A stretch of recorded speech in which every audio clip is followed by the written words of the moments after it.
If you want to turn off notifications on your ABN AMRO app, follow these simple steps to manage your preferences effectively.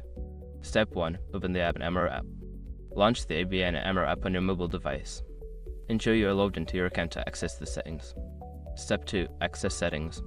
Look for the settings icon, usually represented by a gear symbol, and tap on it. This will take you to the app settings menu. Step 3. Find notification settings. Scroll through the settings menu until you find the section labeled Notifications or Notification Settings. Tap on it to view your notification options. Step 4. Toggle notifications off. In the notification settings, you will see various types of notifications.